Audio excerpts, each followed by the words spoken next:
Pour moi, le savoir, c'est la meilleure clé pour avancer dans la vie.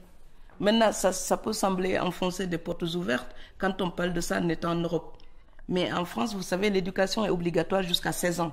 Donc du coup, les lycéens, quand vous dites « Ah, le lycée, c'est formidable », ils disent bah, « Elle va nous assommer comme les parents et comme les profs ». Mais oui, mais en Afrique, je ne me lasserai pas de les assommer. Oui, l'éducation, c'est une clé parce qu'elle a changé ma vie.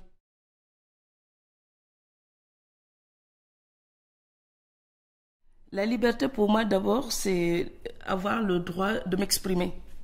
La liberté pour moi, vous savez quand il y avait la tragédie de Charlie Hebdo, j'étais à la manifestation de Strasbourg et quelqu'un qui voulait prendre une photo m'a demandé pour toi c'est quoi aujourd'hui la liberté. J'ai pris ma carte d'électeur ou d'électrice comme on dit, j'ai pris cette carte et je l'ai épinglée sur un stylo et j'ai montré mon stylo et ma carte d'électrice. Donc voilà, le stylo me permet de m'exprimer. Ma carte d'électrice me permet de participer au débat public et de dire ce que je pense. Peut-être que je n'ai pas le pouvoir de changer les choses, mais j'ai le droit de dire ce que j'en pense.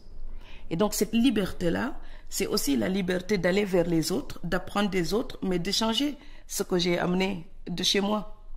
La liberté, c'est être avec vous et avoir le simple droit d'exister exactement comme vous. C'est regarder l'autre et lui accorder la même liberté que je me reconnais. Et c'est pour ça que je parle de la nécessité de l'éducation en Afrique, parce qu'on parle beaucoup des droits de l'homme, mais pour défendre ces droits, il faut les connaître. Et quand on les connaît, on peut revendiquer ces droits et respecter les droits des autres. Donc moi, la liberté, c'est quand je sais que ce que je décide de vivre aujourd'hui, c'est pas quelque chose qu'on m'impose, c'est un choix. Donc pour une femme, pouvoir choisir, pour moi, c'est oui, le plaisir de vivre tout simplement en tant qu'être humain sans entrave.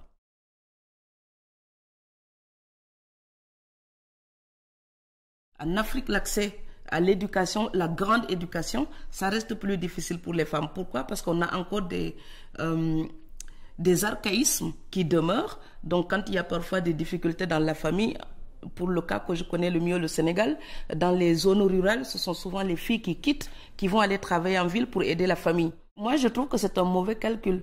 Je suis d'accord pour l'éducation des garçons et il faut l'encourager, la soutenir. Mais éduquer les filles, c'est aussi éduquer l'ensemble de la société. Parce que d'une manière générale, ce sont les femmes qui souvent sont à la maison à éduquer les enfants.